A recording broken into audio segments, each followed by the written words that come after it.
on a eu 700 et quelques dossiers yu jógee fépp ci Sénégal 300 et quelques yi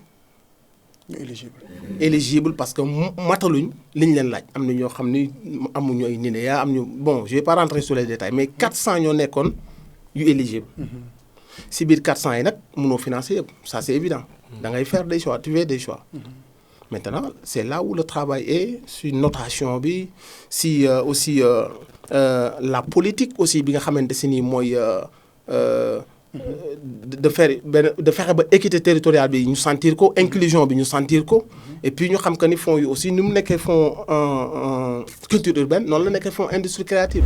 c'est un fonds bi nga xamante ne ñu ngi koy jëlee ci gafaga sénégalais yi tuddee ko benn titre suñu gisee ne demul foofu dañuy teel a alerter. parce que on a pris un acteur cette fois-ci du hip-hop direct muy Nit Doff mi comme ni mu ko waxee mu newoon aussi dans la contestation à une époque mais aussi une contestation légitime objective boo xam ñun ñëpp a ko porté woon donc tey jii bu ñu ñëwee toog di xaar apparition liste yi day am attente bu rëy maintenant nag comme ni mu ko waxee léegi moi j'ai toujours mis en avant que man gëw ma ni on doit aller vers un budget dépense si format budget dépense man gëw ma philosophie boobu moi je suis beaucoup plus dans l'approche budget programme et quand tu parles de budget programme comme il l'a dit tantôt, tu dois avoir une stratégie de développement qui part sur des axes. Par exemple, tu te dis cette année, moi, mon fonds va servir exclusivement, par exemple, à mettre en avant les médias. L'année qui suit, tu dis, mon fonds va servir exclusivement à mettre en place de gros investissements, quitte à aller sur des partenariats politiques publics, quitte à aller avec des partenariats avec les collectivités territoriales. Des gens, comme li nga wax, oui, Nit Doff, man dama am sama liberté. Damay dox peut-être loolu noonu, c'est toi, parce que nous lañ la yàgg xamee. Tu as toujours eu ta liberté nga génn di exprimer comme ni mu la neexee. Mais maintenant, tu travailles avec des gens. Et yow nit ñi dañuy par exemple les gars naan oui fonds bi dañ koy séddoo et cetera il y a des gens qui sont sortis ils ont dit que ni ren séddoo amaat na. nga tey boo nee am na ku nekk à côté de moi ku jot damay laaj kan la moi je te dis un truc je suis très calme très cool là-dessus. j'ai été objectif man nitu dëgg laa du ma dox ci caaxaan. ils ont beau fouiller nañ dem fouiller. laaluma ku ma jege laalul. ku ma jege sax bu dugaloon te pertinent mën naa laal je suis très objectif mën naa woon na booy bu ma jege bu dugaloon s'il est pertinent parce que la présélection du maa koy def donc man. xam naa ñi ngi ma doon xaar nag y a des gens yoo xam si ni bon c'est ce qui est dommage la bête noire la ñuy xaar mais séddoo amul xam nga lu ma la est-ce que parce que tey jii nii boo xoolee fonds yi ñun xam nañ ni mu doon demee ñun on savait très bien que da nga doon jàll say booy jàll yow wala boo nga taxaw sax def écran daal ni man cette année dugaluma mais derrière am nga ñu la dugalal loolu dañ ko fi jëli dama la may suy benn affaire bu ñu la dénkee liggéey nga commencé koo teg si yoon je pense que les gens doivent apprécier ñi nga dégg ñuy kaas c'est un peu dommage aussi juste parce que amul.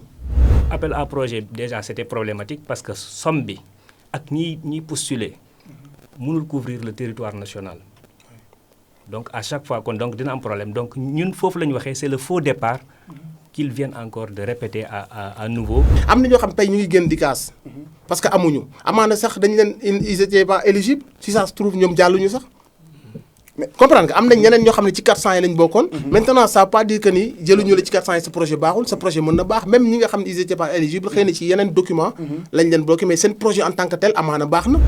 quand un projet passe dessus ton projet. nga génn kaas c'est naturel et c'est autonome. parce que pour man da ngaa soxla xam la mooy explication wu. sama xaalis ñu jël ko jox ko kii au détriment wu man jeex na. soo xamee pour man xam la nga war a def liggéey déwén.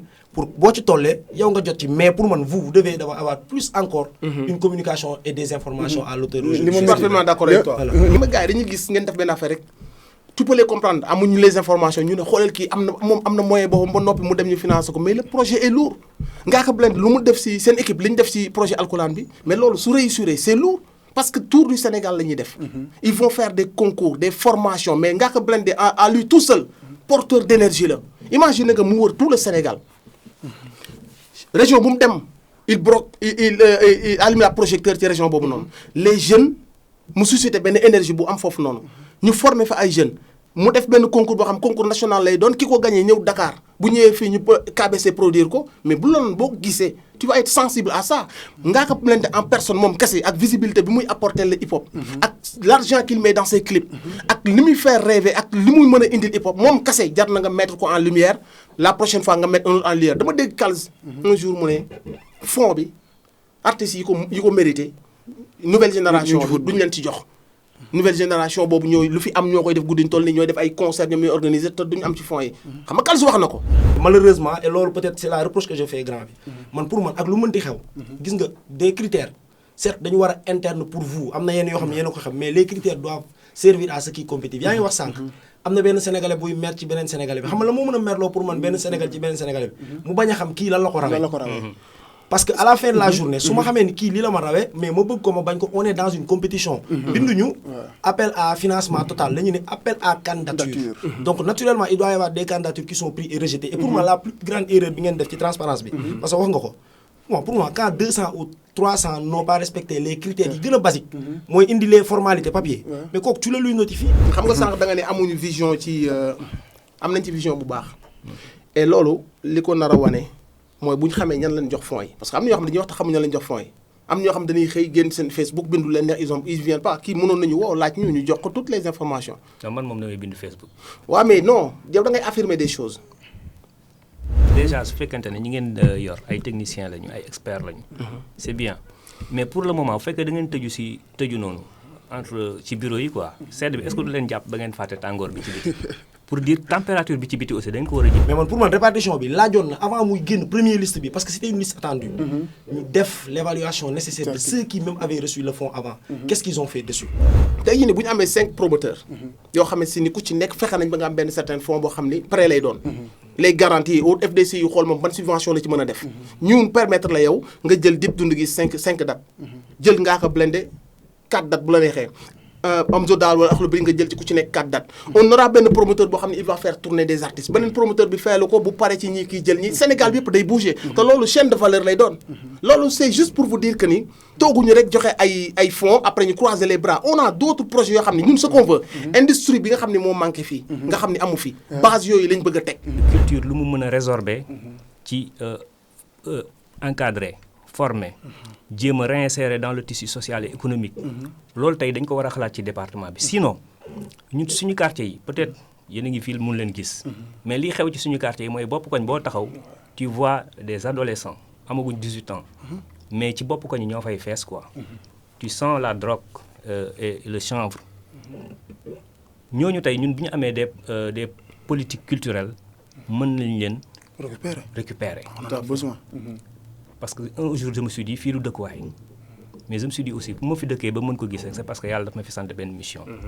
structure bi ci moom day financer boppam comme li nga doon wax. gis naa ci benn kii wu. day formation gis day dem si biir Sénégal def ses propres actions yoo xam ne moom moo koy financer day co-financer. day financer d'autres activités yu bokkul ak plan moo tax man la. appel à candidature bi du loolu kese mooy les activités du FDCU. am na plan boo xam ne dañoo toog waxtaan ko.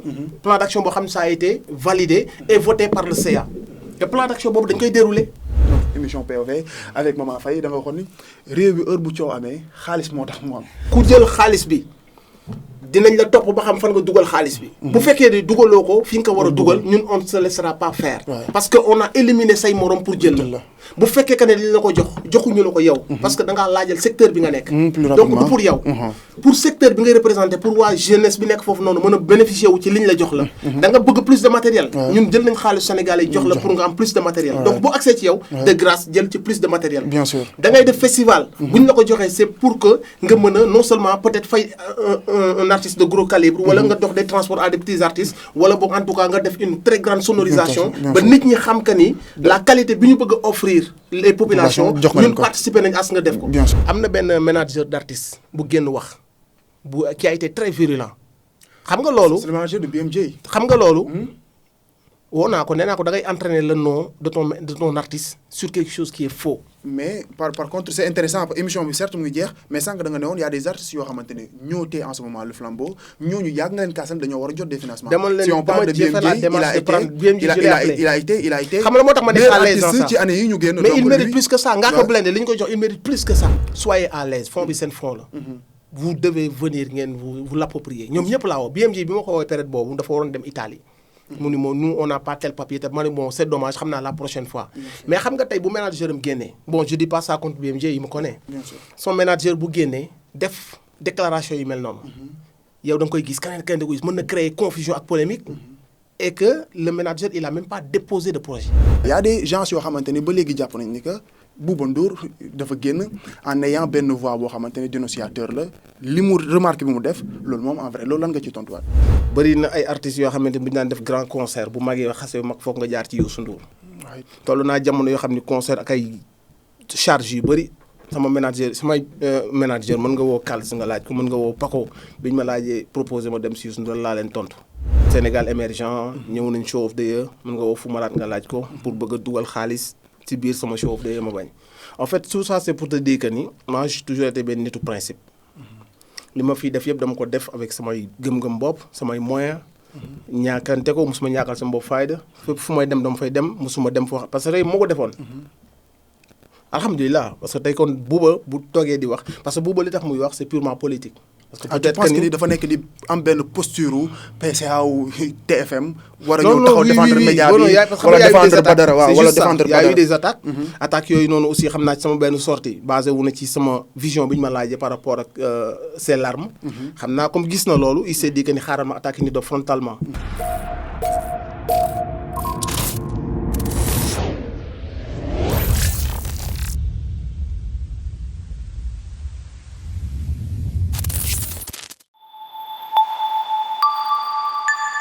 Urban SN, la première chaîne de cultures urbaines du Sénégal.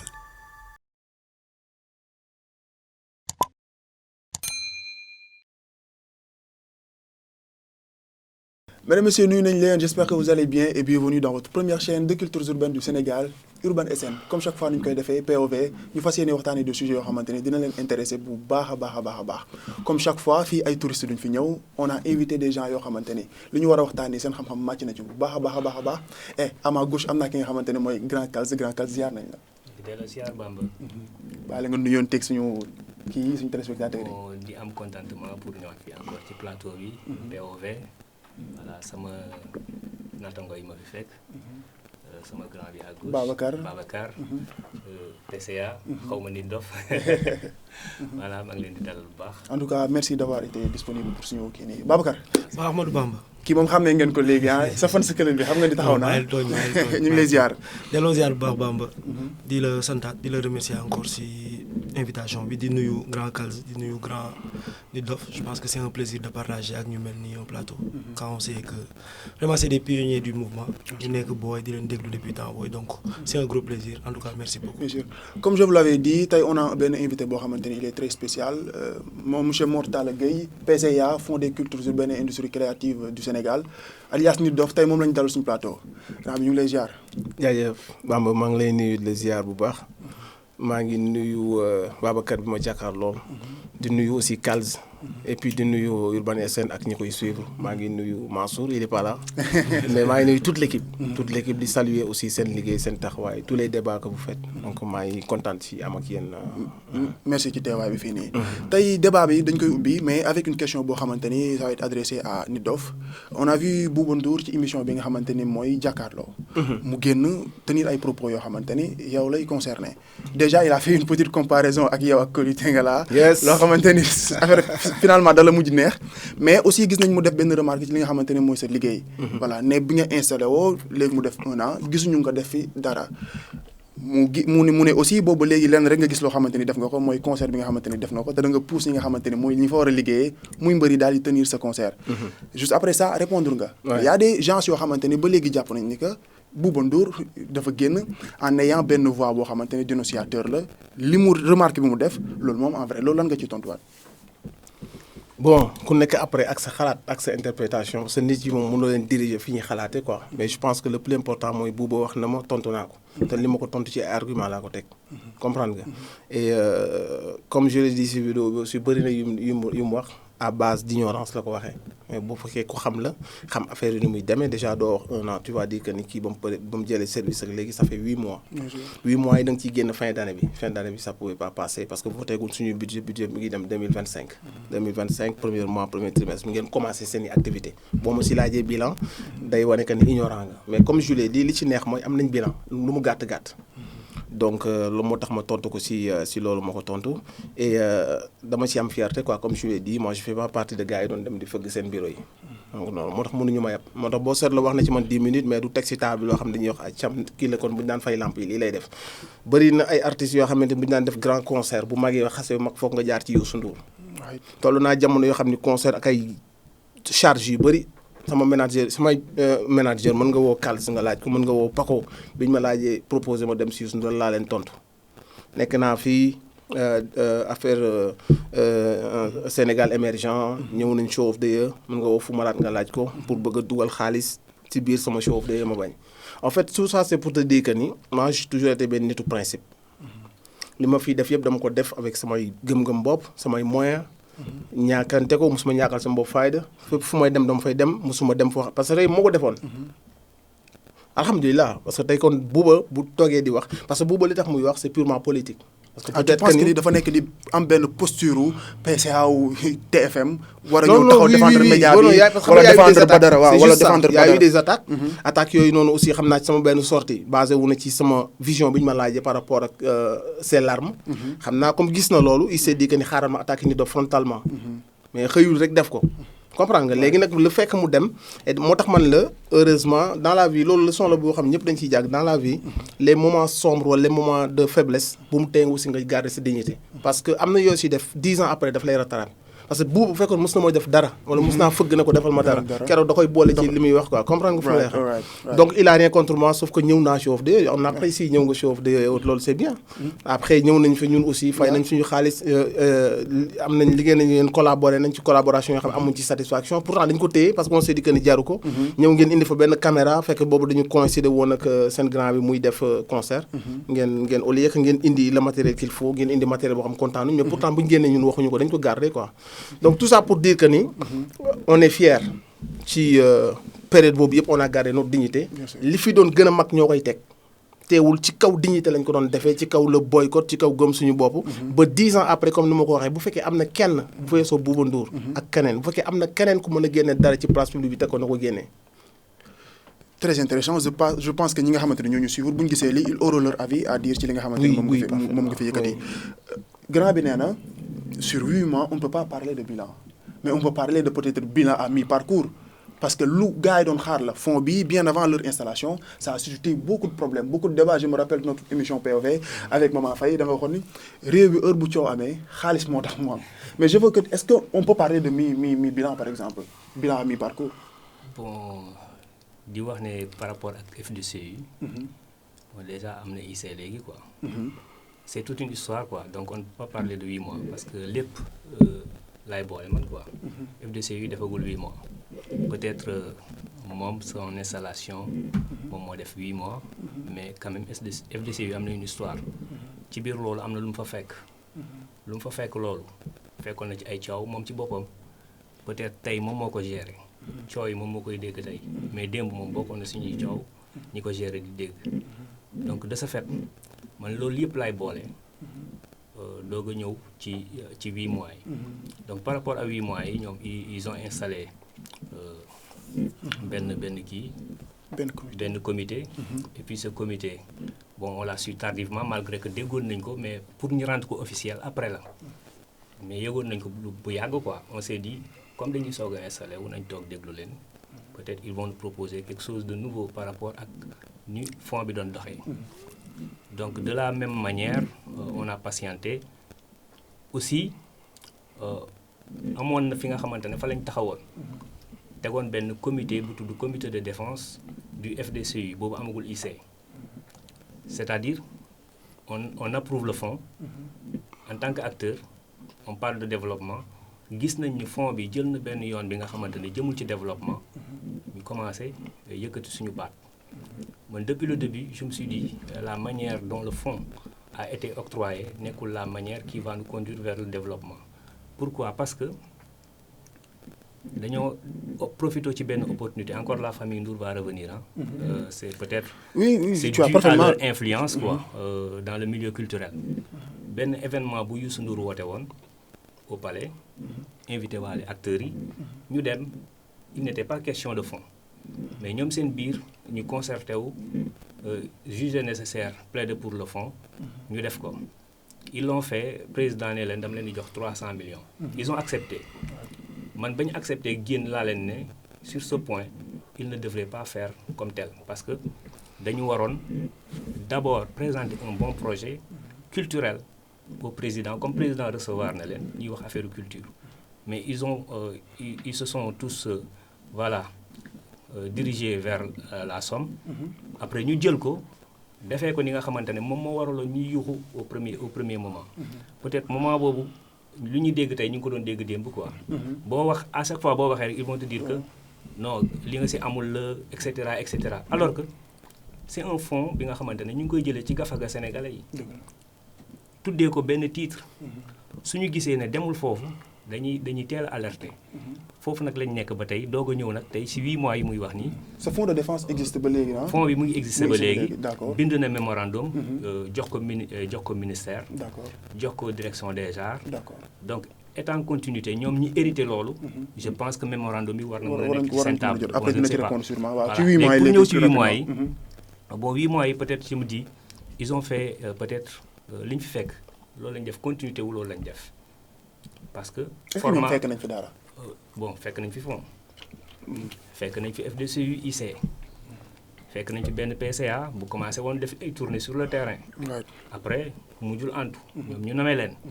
donc bu ñu ñëwee ci continuité wu loolu lañ dox mais doxuñu ci continuité PCA bi mais ci continuité wu format wu FDCU lañ dox appel à projet.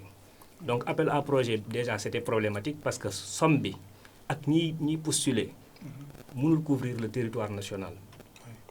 donc à chaque fois kon donc dina am problème donc ñun foofu la ñu waxee c'est le faux départ qu'ils viennent encore de répéter à nouveau par rapport ak loolu fu may daanelee moom mooy ci biir 8 mois yi ils ont fait un appel à projet ils ont aussi fait benn plan de développement stratégique mais man foofu questionnement bu may posé wu moom mooy dafa mel ni dañoo def la charrue avant les bœufs dañoo def appel ba pare doog a def plan de développement stratégique ça veut dire que ce plan ne concerne pas cet appel. On y reviendra plus tard. Babacar, le grand, il dit que ils ont mis les charrues avant les bœufs. C'est-à-dire que ñii seen appel à candidature bi c'est problématique ni ñu ko defee nekkul loo xamante ni moo doon lu gën yow jàpp nga ni li ñu jot a defagum que ce soit les formations qu'ils ont mis en place et cetera ak appel à candidature bi jàpp nga ni waroon nañu ko mën defee ci anam bu gën a baax. Bon, après, comme on a l'habitude de le dire, à chaque sa appréciation. Bon, pour revenir un peu plus peut-être en arrière, balaa maa ñëw ci loolu. Bien sûr. Man li ma gëm mooy je l'ai dit depuis le premier jour ici jour bi ñu waxee woon ci fond bi je pense qu'on en avait déjà parlé. Bien sûr. C'est qu'il y a eu une très grosse attente par rapport à cette fois-ci pour plusieurs raisons. Parce que déjà il y a eu un changement de régime. Tu peux pas nga dindi le fait que ni changement de régime bi dafa am loo xam ni dafa tax nit ñi di xaar. Il y a eu un regard beaucoup plus pesant parce que on a pris un acteur cette fois-ci du hip-hop direct muy Nit Doff mi. Comme ni mu ko waxee mu newoon aussi dans la contestation à une époque mais aussi une contestation légitime objective boo xam ñun ñëpp a ko porté woon. Donc tey jii bu ñu ñëwee toog di xaar apparition wu liste yi day am attente bu rëy. Maintenant nag comme ni mu ko waxee léegi moi j'ai toujours mis en avant que man gëwuma ni on doit aller vers un budget dépense si format budget dépense man gëwuma philosophie boobu. Moi je suis beaucoup plus dans l'approche budget programme. Et quand tu parles de budget programme comme il l'a dit tantôt, tu dois avoir une stratégie de développement qui part sur des axes. Par exemple, tu te dis cette année, moi, mon fonds va servir exclusivement, par exemple, à mettre en avant les médias. L'année qui suit, tu dis, mon fonds va servir exclusivement à mettre en place de gros investissements, quitte à aller sur des partenariats politiques publics, quitte à aller avec des partenariats avec les collectivités territoriales. Mais lolo, comme je l'ai dit, c'est dans le cadre d'un budget programme. Maintenant, dans le cadre du fonds, ici, on remarque que c'est beaucoup plus un budget dépense. Bon, tu fais un appel à fonds, à candidature, autant pour moi. Maintenant, pourquoi appel à candidature toujours de susciter des problèmes? Moi, cette année, nous avons une transparence. Parce que publier une liste. Ton mot est important, nous avons une transparence. Parce que pour moi, il faut toujours essayer. Maintenant, est-ce que l'une est doyna? Pour moi, c'est appréciation.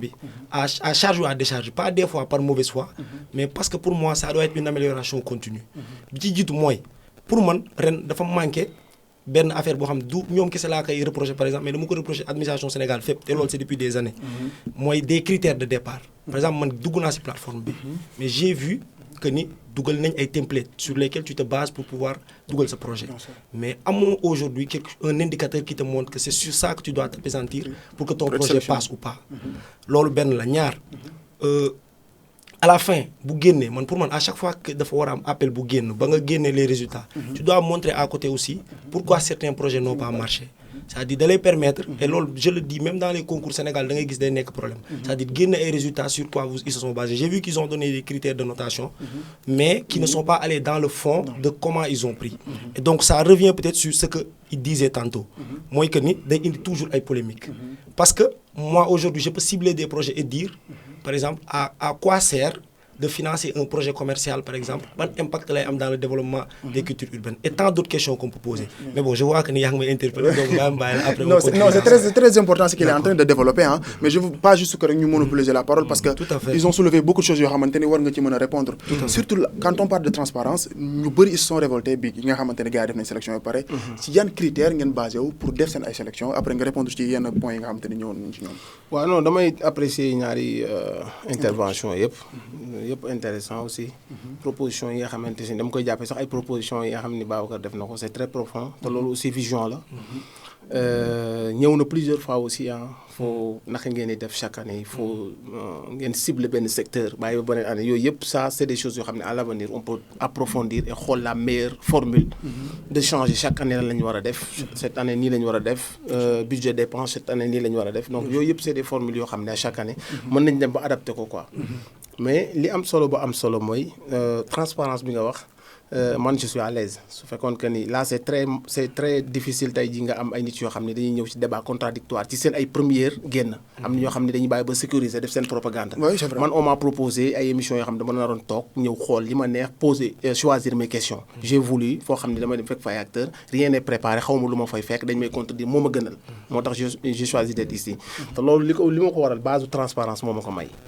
base transparence le travail été xam nga teg nañ ko ci normes yi leer nañ avec une équipe objective avec ay critères yu leer avec benn membre CA yoo xam ne kenn du leen contester yu am expérience yu am légitimité mu am d'autres représentants yoo xam ne finance lañ bokk ñi présidence lañ jugee ñi ministère de la culture la ñu jugee ñoom it ci CA bi la ñu bokk présélection bi c'est la même chose léegi nag dafa am lu bari lu daan am ci fonds yi mu bëgg a dalal nag xelu acteurs yëpp ne leen loolu résultats yi génne kenn gisu ko ci fonds yi te kenn dootu ko gisati fonds yi fii ak maa ngi fi fonds yi ñun xam nañ ni mu doon demee il faut savoir apprécier nag lorsque des efforts sont faits li jëm ci wàllu transparence ak yemale ñëpp li daan am ci fonds yi boo jàllale say 10 booy amul ci fonds yi jàllale say booy amul ci fonds yi fu mu génn tey ci acteurs yi la jëm te tënkee nañ ko noo xamante si nii amul kenn koo xamante si ni mënoon nga ñëw def ci naka sudul noonu bu dee ci xaalis bi am FDC yi moom taxatul ñuy wax ndax dafa am ACP bu fa nekk boo xam ne ministre des finances moo ko fa teg FDC yi kenn mënu fa génne 1000 francs xam nga avant ligne la woon fa mu nekkoon amul woon comme li mu am nii mën nga financer mais mën na am yenn circuit ba ak yeneen yi ñu ci doon dégg mais BIPA dafa nekk une structure autonome am une direction générale composée am fa ay représentants yoo xam si ni même directeur bi mënul defloo ACP bi agent comptable bi directeur mënu ko defloo li mu mën rek mooy constater bind def ses rapports donc 1000 francs mënatul génn FDC yu dem fenn fudul li tax xaalis bi jóg léegi nag boo jëlee sa équipe ngeen def seen ay présélection critères yi am na si yoo xam si ni peut-être c'est interne critères de sélection yi mais li ñu mënoon laaj mooy pour nga mën soumissionner lii ak lii ak lii lañ la laaj après nag nga bind sa projet yow boo bindee nag on a eu 700 et quelques dossiers yu jógee fépp ci Sénégal 300 et quelques yi éligible parce que mataluñ li ñu leen laaj am na ñoo xam ni amuñu ay NINEA am ñu bon je vais pas rentrer sur les détails mais 400 ñoo nekkoon yu éligible si biir 400 yi nag mënoo financer yëpp ça c'est évident da ngay faire des choix tu fais des choix maintenant c'est là où le travail est sur notation bi si aussi la politique aussi bi nga xamante si nii mooy de fexe ba équité territoriale bi ñu sentir ko inclusion bi ñu sentir ko et puis ñu xam que ni fonds yi aussi ni mu nekkee fonds culture urbaine noonu la nekkee fonds industrie créative parfois nga gis ku ne la lii ma gis bokkul ak dara hip hop xëy na dafa amul toutes les informations mais le plus gros du morceau hip hop yi ñoo ko moom j'ai maa ngi devant moi des tableaux yu lay wan ka ni ci wàllu li ñu jot ci ay dossiers hip hop bi ni mu ci toll donc mais dañu war a xam que ni am na ay projets yoo xam ne ay dossiers yoo xam ni uniquement industrie créative la dafa bokk ci fond bi donc ñëpp ñi nga xamante ne dañoo dugal seen i dossier dafa am une équipe boo xam ne mooy sëgg lire dossier yëpp benn par benn. Est-ce que vous avez eu le temps de tout lire? On a les tout yi nga xamante ni jël nañ ba sélectionné war a def présélection yëpp la ñu lire yëpp la ñu noté. Non, mais est-ce que... te chaque membre ci ñi nekkoon ci comité bi doon noté am nga droit dugg ci projet yi nga ñi jox keneen. donc ku ne am nga beneen regard bu weesoo ci projet yi nga nekk après ngeen changer les projets après ngeen xool def seen ay notation ñi apprécier ñi wàññi ñi d'accord contesté. mu am benn travail bu rigoureux bu ñu def ci première présélection bi. am na ñoo xam tey ñu ngi génn di kaas parce que amuñu amaana sax dañ leen ils étaient pas éligibles si ça se trouve ñoom jàlluñu sax. mais comprendre nga am nañ ñeneen ñoo xam ne ci 400 yi lañ bokkoon. maintenant ça veut pas dire que ni jëluñu la ci 400 yi sa projet baaxul sa projet mën na baax même ñi nga xam ne ils étaient pas éligibles xëy na ci yeneen document lañ leen bloqué mais seen projet en tant que tel amaana baax na. mais il faut respecter projet aussi ay normes la. bu fekkee ni nga ko bindee baax wala document yi mu war a àndal indiwoo ko amaana sa projet mën na baax mais tu n'étais pas éligible léegi nag la politique qu'il faut faire après. nga baal moom mu xaw a développer parce que c'est des trucs yoo xam ni. il faut ñu taxaw ci tuuti. li nga xamante si ne ay papier la yu si war a ànd bu si àndul. loolu mën na handicaper sa projet ça veut pas dire que ni projet bi baaxul loolu moo tax d'ailleurs équipe bi ñu ngi xool ban politique de suivi lañ mën a def par rapport ak ceux qui n'étaient pas éligibles. wala boog les yeneen 200 yi nga xam ñoo bokkoon ci 400 yi. te mujj ñu jàll ban suivi moo ci am ban note explicative moo ci am. de ce fait gars yi dinañ xam que ni seen dossier seen projet baax na ay projet baax na mais nag il faut choisir. sur 400 projets il faut nga choisir dina am boo xamante si ni jël nga ko am beneen boo xam ne jëloo ko bii dañ koo noté bii dañoo trouvé que ni yéen ñaar ba ngeen tolloo note bii ñu trouvé que ni am na lum la ëppalee wala boog sa position géographique wala boog yeneen sensibilité yi nga xam ni xool nañ ko si ñu ne finalement kon lañ choisir bii mais cela ne veut pas dire que beneen bi ñu choisir baaxul maintenant xam laa mënul comprendre ñu jël sa moromu sénégalais comme toi qui a porté un bon projet comme toi mu jàll nga mer non parce que y a une question il y a une question parce que ça c'est projet bi baax na sa boss baax na mais il faut faire un choix boo jàllul l'idée mooy avec le temps di nga def am na ñoo xam ne 10 ans ngi nii jàlluñu nga baal ma am na ñoo xam 5 dépôts mi ngi nii jàlluñu am na ñoo xam ñi ngi bind ay communiqué di wane que ni plus de 5 dépôts ñi ngi doog a jàll on reçoit des gens yoo xamante ne mais il faut que may bàyyi may développer parce que c'est important non en fait dama lay bàyyi développer mais xam naa ne tey jii nii tu as l'occasion de parler ci loo xamante ni ce secteur là et ça te concerne donc c'est normal que nga bëgg ci développer tant de choses mais c'est une question boo xamante ni ci li nga nekk di développer nii la y a des gens yoo xam ne comme li nga wax oui Nit Doff man dama am sama liberté damay dox peut-être loolu noonu c'est toi parce que noonu lañ la yàgg xamee tu as toujours eu ta liberté nga génn di exprimer wu comme ni mu la neexee mais maintenant tu travailles avec des gens et yow nit ñi dañuy par exemple li gars naan oui fond bi dañ koy séddoo et cetera y a des gens qui sont sortis ils ont dit que ni ren séddoo amaat na non parce que c'est important de dire que dans une de tes sons tu avais dit que ku ma bëgg a jéem a goroloo ma. waaw mooy loolu noonu du ma martaatu kenn. tu vois mais les gens ont vu que ni y a des gens yoo xamante ni ils sont à côté de toi et que ñoom ils se disent que ni oui ñooñu ñëpp a jot alors que ñoom seen ay projet dugg na te jotuñu. xam nga tey boo nee am na ku nekk à côté de moi ku jot dama lay laaj kan la. moi je te dis un truc je suis très calme très cool là-dessus. j'ai été objectif man nitu dëgg laa du ma dox ci caaxaan. ils ont beau fouiller nañ dem fouiller. laaluma ku ma jege laalul. ku ma jege sax bu dugaloon te pertinent mën naa laal je suis très objectif mën naa woon na booy bu ma jege bu dugaloon s'il est pertinent parce que la présélection du maa koy def donc man xam naa ñi ngi ma doon xaar nag y a des gens yoo xam si ni bon c'est ce qui est dommage la bête noire la ñuy xaar. mais séddoo amul xam nga lu ma la est-ce que. parce que tey jii nii boo xoolee fonds yi. ñun xam nañ ni mu doon demee. ñun on savait très bien que da nga doon jàll say booy jàll. yow wala boog nga taxaw sax def écran daal ni man cette année dugaluma mais derrière am nga ñu la dugalal loolu dañ ko fi jëli dama la may suñu benn affaire. bu ñu la dénkee liggéey nga commencé koo teg si yoon. je pense que les gens doivent apprécier ñi nga dégg ñuy kaas. c'est un peu dommage aussi juste parce que amul. warul tax doo saluer les efforts qui ont été faits. fonds yi dañoo ñëw da ngay dem si régions yi nga laaj leen. les plus grosses sommes. dañ ko génne yóbbu ko ci région yi pour que région yi aussi li am Dakar mën fa am.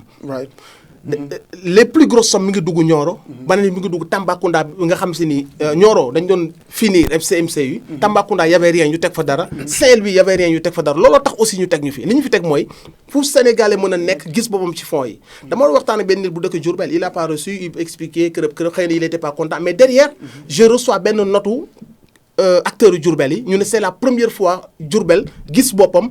benn communiqué bu officiel gis boppam ci fonds yi à ce point parce que plus de 5 projets ont été financés moo tax man la bu ñu déglu woon seulement cette personne là bi gën di kaas parce que moom jàllul te daane jàll.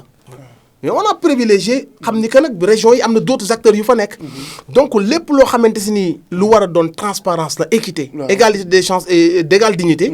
ñun dañu ci veiller. ce sont les directives yu ñu jot. léegi nag fonds bu ñëwee di am. mu leer la que ni séddoo ba fi daan am amu fi. mu leer la que ni dugal say booy amu fi. mu leer la que ni y a un travail rigoureux qui a été fait. et puis li gën a grave mooy il faut gars yi ñu comprendre benn affaire. En 30 secondes, oui.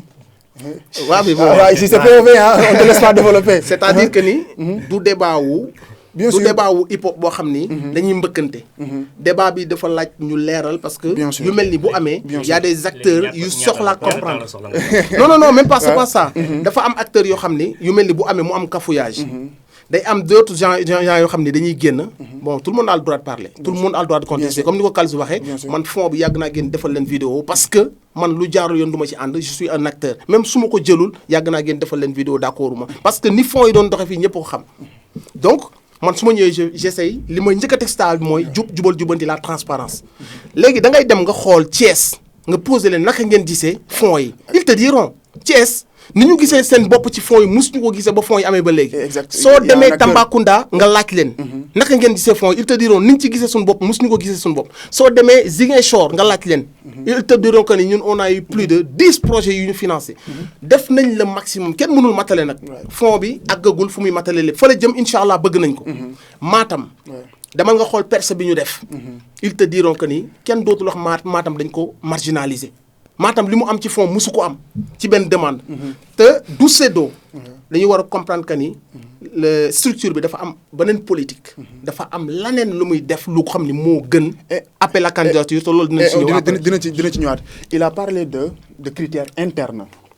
Ce que les gens disent que ni loolu moo warul na am dañoo war a xam critères yi lii la ak lii la ak lii la et si on parle tey par exemple ci critère de sélection ñi ñu sélectionné on a vu que des gens sont sortis que ni am na ñoo xamante ni dañoo déposé woon ci fonds yu njëkk yi ay projets pour structuration mais ren tamit ñu gisaat leen ñu dugalaat ay projets pour structuration. xanaa dañu voilà mais ba léegi loolu lañ koy tuddee. te loolu bokkul ci canevas bi restructuration bokkul ci canevas bi léegi tontu ñu ci loolu. est-ce que critère dafa war a nekk critère yoo xamante ni interne lay doon.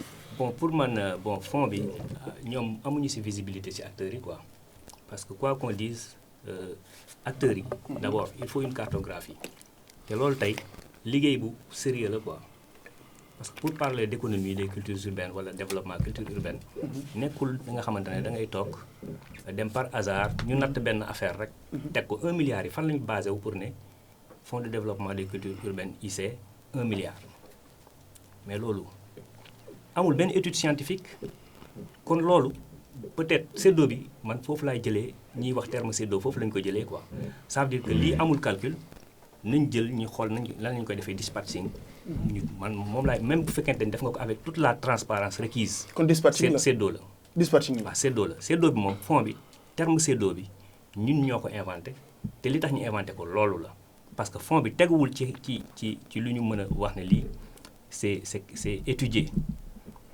choix wu ay nit yu demoon palais la dem président octroyé leen benn somme président yokkal 600 millions président yokkal 1 milliard bu ñu demaatee tam président yokkal la ñuy waxaat président yokkal te yow xamoo lu muy yokk nu mu war a toll ak li nga yow li nga soxla lan la loolu dañ ci war a taxaw tey les assises dañu war a taxaw ci xam culture urbaine exactement nan lañ ci mën a sukkandikoo pour mu nekk un levier de développement mën na ko parce que ba mu amulee dara sax mu ngi def kon donc bu ñu demee ba koy jox dara dañu war a xool dara boobu fan lañ ko war a teg ndax dañ koy jox kenn ku nekk nga def ko sa poche après du am suivi parce que noonu la yàgg demee mun naa wax ne fonds bi tey bu ñu xayma ba mu amee léegi toll na ci 5 milliards ci appel bi parce que daaw 1 milliard la ñëwul ren 1 milliard ñëw na yi passé boo ko xaymaa mun na nekk 3 milliards mais fan ngay dox ba gis benn impact bu lisible amul. doo ko gis quelque nga ciy génnee ñu sérieux am na ñu sérieux nag mais quelque nga ciy génnee léegi wax na par rapport à la territorialisation équité territoriale ñun on est dans un lieu spécifique et symbolique nous sommes dans le 46e département du Sénégal muy Kër Massar nous sommes dans Urban SN des gars yi nga xamante ne ils sont existants ku mel ni Urban SN doo ko ne bindal projet il a déjà un projet en cours kooku da nga war a ñëw xool naka nga koy accompagner ko par rapport ak moom lu mu soxla par rapport ak département bi li may wax nekk nañ département on a un conseil départemental mais conseil départemental bi lu mu am lépp fonctionnement la koy def te ñun politiquement ci conseil départemental lañ dépendre ñi nekk Dakar nekk ay acteurs culturels tey ils vont se dire que ñun ñoo fi def ñu ngi jot fonds Union européenne ñu ngi jot Wallonie ñu ngi jot ville de Dakar boo ñëwee Guédiawaye ville de Guédiawaye mi ngi foofu boo ñëwee Pikine ville de Pikine mi ngi foofu am nañu ay espace yi nga xamante ne ñoom mën nañ fa nekk mën nañu am ay fonds mais ñun ñu musul am fonds te boobu ba léegi ñu nekk fi kenn gënuñu nekk jàmbaar te nous sommes dans Kër Massar te émission bi fii ci biir Kër Massar lañ koy defee loolu rek ça montre que ne am na lu ñu war a corriger lu bari Kër Massar bokk na ci département yu ñu lésé par rapport à équité territoriale bi parce que nous sommes le 46e département et nous sommes des grands oubliés du fonds pour cette année. Babacar il a parlé d'études wax na ni waroon nañu wàcc sur le terrain xool vraiment lan la gars yi soxla ak ñoo xamante ni ils n'ont pas besoin de bokk ci ay appel à candidature dañoo war a ñëw rek xool li ñu soxla ñu gunge leen ci il a cité Urban SN peut-être il y a d'autres structures yoo xamante ni soxla nañu loolu mais j'ai vu aussi benn booy bu ne li fond bi problème bi mooy demuñu xool def ay audit ci li nga xamante ni joroon na fi jàll est-ce que nekkul ni balaa ñu doon def ci dugg ci ay appel à candidature di recevoir des projets yoo xam ne peut-être ñooñu mosoon nañu ko dugal ba percevoir waruñoon dem ci ay audit nga xamante ni dina ni gën a simplifier li nga xamante ni moom la ñuy recevoir mën a concentrer ci ñi nga xamante ni ce sont les méritants ba nga xamante ñi nga xamante ni ñoom ñooy def carrément pour la culture en ce moment. Bon par rapport ak li grand Kals wax léegi. si études yi war a am somme bi effectivement quand tu vas avoir un budget sincère. parce que en termes de budgétisation dañuy wax lu ñuy wax sincérité budgétaire. day refléter lan nga bëgg a def. et ça revient à ce que je disais tout à l'heure man dama ko gëm en fait foncièrement àdduna dafa toll ci new management public. toll ci yor xaalis ne naa jël xaalis bi dépensé ko rek mu jeex. maanaam bu may jox nit dof tey jii 1 milliard. dama ko jox 1 milliard ak objectif bien précis et c'est ce que je disais tantôt jaruma si ñëwaat. par rapport ak li nga xam ne moom la wax sur ñi nga xam ne da nga war a dem jàppale leen directement. bon effectivement après ça dépend du cadre juridique et moi j'ai toujours voulu poser cette question. mooy lan mooy cadre juridique bu fonds des cultures urbaines est-ce que c'est un fonds qui permet de prendre des initiatives directes ou est-ce que c'est un fonds qui pour le moment ne se limite qu'à avoir un accompagnement sur des projets qui sont disponibles. parce que boo demee tey jii fu mel ni France. pour le développement tey jii seen culture urbaine. il y a plusieurs entités ak plusieurs dispositifs qui sont mis sur place. qui permet à certains de faire dans l'accompagnement direct. qui permettent à d'autres de poser de la structuration. maintenant fii li ngay gis mooy au moins il y a des jalons qui sont mis sur des piliers am na structuration am na formation am na lépp. léegi ñoom ci façon bi ñu koy defee da ngay gis ni projet rek lañ koy defee. man nag dama gëm ni dañoo war a génn ci loolu. man loolu laa gëm et pour man loolu tax tout le temps ñuy wax séddoo. man gëm naa ni projet war na am. mais dafa war a nekk benn partie bu ndaw ci fond bi parce que wax na ko sànq. peut-être ni dof wax na ko depuis tout à l'heure ren y a eu beaucoup d'efforts. mais gis nga loo def effort comme ni mu ko waxee. si le budget n'est pas sincère c'est-à-dire bu dee li nga yor doyut. parce que quand on parle de 700 acteurs qui déposent. et que finalement tu as une capacité qu'à financement de 200. yaa ngi def effort. est-ce que c'est la vraie capacité est-ce que c'est la non yaa ngi def effort. mais problème bi mooy effort bi ngay def ak par rapport ak li nga yor. sa dépense moo doyut. après il l'a dit tout à l'heure yokk bi dañuy dem ci président directement mu yokk gis nañ ni mu demee dañu ñu dem pale ñu yokkal leen yokk bi nan la war a demee parce que moi même dans le prolongement de ce que j'ai dit il y a une partie où je dis kan moo war a kaas pour ñu yokk parce que tey jii ñi war a kaas pour ñu yokk bu dee ñoom ñoo sentirun dañu leen a léser ba ñuy attaquer ki nga xam ne kooku la ñu war a àndal dem yokk julli mais finalement day métti parce que effectivement tous les acteurs s'ils étaient concernés par la chose pouvaient se dire non mais attends on va faire bloc derrière le fond pour casse d'ici prochain budget yi nga xam ne moom la ñu war a voter nan la ñuy def ba fond bi yokk au niveau de l'Assemblée mu bañ a nekk ci jaar ay président mais ci biir ministère bi ñu ne fii ñun suñu dossier ren ci culture urbaine dafa war a gën a solide mais ça comme il a dit il faut un véritable travail de cartographie wax na ko sànq IC yi ci lañ nekk moi j'ai lu que sur la répartition est-ce que IC yi sax xawul ëpp tuuti yu culture urbaine je sais pas je suis pas sûr parce que j'ai pas le chiffre exact mais su ma jumul ci répartition bi j'avais vu 600 ou bon peut-être mën naa jum ci chiffre yi dugguma ci trop mais en tout cas pour moi ce qu'il faut comprendre mooy que ni fond bi pour man bu ñu bëggee mu jaar yoon man sama avis la xaw ma nag après le cadre juridique après c'est ceux qui sont à l'interne je ne suis pas à l'intérieur wóoruma et malheureusement et loolu peut-être c'est la reproche que je fais grand bi man pour man ak lu mënti xew gis nga des critères certes dañu war a interne pour vous am na yenn yoo xam ne yéen a ko xam mais les critères doivent servir à ceux qui compétent yaa ngi wax sànq am na benn sénégalais buy mer ci beneen sénégalais bi xam nga la moo mën a merloo pour man benn sénégal ci beneen sénégalais bi mu bañ a xam kii lan la ko rawee parce que à la fin de la journée su ma xamee ni kii lii la ma rawee mais ma bëgg ko ma bañ ko on est dans une compétition binduñu appel à financement total la ñu ne appel à candidature donc naturellement il doit y avoir des candidatures qui sont prises et rejetées et pour moi la plus grande erreur bi ngeen def ci transparence bi parce que wax nga ko bon pour moi quand 200 ou 300 n'ont pas respecté les critères yi gën a basique mooy indi les formalités papier mais kooku tu le lui notifies direct mooy booy présélection maanaam moom avant ngaa yegg ci présélection pour man war na jot mail et loolu pour man du yéen kese dem administration Sénégal la ñun dañoo am problème mu nit déposé sax nga xamal ko ni jëluma la moi j'ai eu dans le passé à dem def ji ay entretien dans certaines boîtes j'ai remarqué que en des fois sénégalais bi ak ku dul sénégalais bi la différence mooy kee lu mënti xew dina la jox information bi jëluma la nga xam ni jëluma la ndax lii wala laa ci surtout ci cadre boo xam ne appel la jëluma la parce que papier APEX bi nga indi baaxul jëluma la parce que lii après nag yeneen yi nga xam ne ay critères la ça peut nécessiter peut-être une plus réelle communication PCA bi toog wala directeur bi toog ne sur les critères de l'impact social parce que moi dama ko gëm même ci appel à candidature bi c'est-à-dire li mën a différencier man dama koy wax moi je vais citer des projets parce que comme on a dit CPOV man lire naa ñaar ñett moi j'ai vu des concerts yoo xam ne ils ont été annoncés dans ce pays des concerts à titre commercial c'est-à-dire bu ñu waxantee dëgg c'est des concerts qui ont été annoncés pour permettre à un artiste certes mu jouer hip hop et tout mais d'abord c'est commercial man concert boobu gisuma su fekkee amul accompagnement impact social bi mu war a am lan moo tax mu war a nekk le contribuable sénégalais moo koy financer par exemple quand on dit tournée Alkaboulan moi j'aimerais savoir la tournée est-ce qu'elle implique des formations est-ce qu'elle implique une structuration sur place est-ce qu'il implique pour mu war a mën a tax ma jël 6 millions wu sénégalais yi jox ko après mën na nekk leneen non dama bëgg a mettre en avant un artiste comme Ngaaka Blindé parce que mën na tax mu rayonner sur le plan international je prends mais pour moi il doit y avoir des notes explicatives pour man sénégalais bi ma xam ni kii lii moo tax ñu jël ko et loolu critères yi koy génne et ça me permet de revenir pour terminer Bamba ci li ma doon wax sànq pour man pour tey jii fond bi jëm kanam et ça pour moi c'est les améliorations dans les années à venir il faut aller dans un sens où le fond et loolu le cadre juridique yaa ma ci mën a leeral après peut-être ma xam ko su dee cadre juridique bi permettre na ko pour man il doit y avoir une très grande partie du fonds qui doit être destiné à des projets yoo xam ni fond bi ci boppam structure bi comme ni nga ko waxee léegi dem na ba nekk direction am lépp mooy teg ces programmes de structuration mooy teg ces programmes ci lii am pour moi ay cibles parce que des fois pour moi les choses ils sont lisibles am na ay nit yoo xam ni leer na et loolu pour moi ça doit aller sur des axes clairs maa ngi jégalu baa ma je pense que temps bi mu ngi on rappelle que comité bi fi nekk 8 mois la fi def et c'est important me rappeler ko parce que y a beaucoup de choses yoo xam ne on l'a cité ici et je pense que sur 8 mois c'était pas faisable léegi c'est pour te faire une passe décisive j'espère que mun nga football grand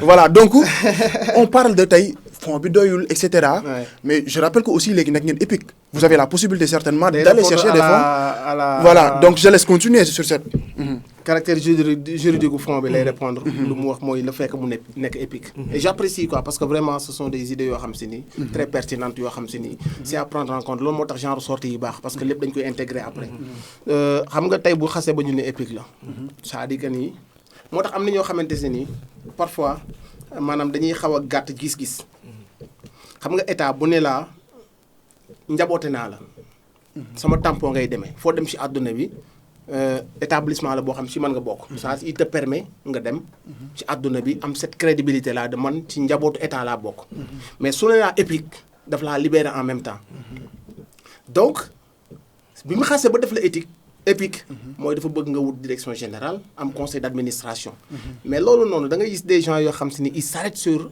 le 1 milliard ñàkk am ambition weesuwul nga taxaw ci 1 milliard bi état bu ne laa firi naa la c'est-à-dire que ni bu xam na que ni boo amee direction générale am conseil d'administration y a un budget de fonctionnement mais état li mu bëgg mooy nga dem wuti budget tey jii nii état firi na la am na ñoo xamante si ni parapublic bi duñ EPIC moo tax mënuñu laal don mënuñu laal ay legs ay donation ci àdduna mënuñu ko laal mais ñun mën nañ ko état loolu la si jublu état tey jii nii lii mu la ubbil fenêtre bi mu la ubbil en tant que EPIC imagine nga dem capter 20 fonds ci àdduna bi kii jox la 1 milliard kii jox la 500 millions kii jox la 50 millions kii jox la 300 millions di nga dem ba nga xamante si ni fonds yooyu ñu lay jox sa budget de fonctionnement fële nga koy teg da ngay dem yokk ay milliards mu ñëw yokk ci milliard bi état jox la nga mën a impacter sa secteur comme li ngay wax da ngay mën a sax yow organiser co-organiser avec des promoteurs on est en train de s'organiser moo tax man la ñi taxaw ci fond bi ñi taxaw ci dafa tout est organisé nag li ñu jox nii dafa am loo xamante si nii dafa am ay budget yu ko régir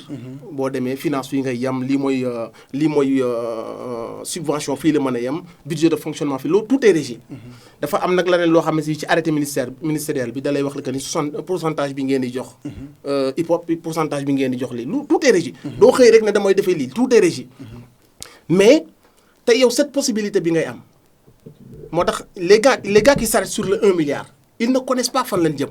on est en train de travailler sur des projets yoo xam ne bu ko hip-hop yëgoon bu ko la culture hip-hop yëgoon et les industries créatives di nga xam que ni am nañ ay soldats comme moi je te dis un truc man je suis quelqu'un boo xam ne j'ai servi hip-hop depuis toute ma jeunesse ba fi mu toll nii tey jii ne dama am yeneen jéego yoo xam si ni fa laa bëgg a continuer taxawal hip-hop tey jii y a un régime qui est là boo xam ne mën naa dem fëgg seen i bureau moo demee fëgg seen i bureau hip-hop laa fay dem doon c'est 1 milliard qu'on nous a donné man jàppee ma ko budget FDCU de budget bi defar hip-hop c'est pas 1 milliard donte am nañ programme bu ñuy proposer état ci 1 milliard yi dans les 5 ans à venir ou 4 ans à venir comment chaque année naka la ñuy def on a un projet bu jëm ci côté boobu noonu mais tey jii nous on a cette possibilité là de teg ay activités yoo xamante si ni ça remplisse les caisses du FDCI on peut aller écrire fépp fu fond am ci àdduna bi ak bépp financement yi nekk à l'international fépp foo xamante si ni subvention wala une collaboration mën na fa am ñun on a cette possibilité d'aller le faire jusqu'à présent ñun suñu on est en train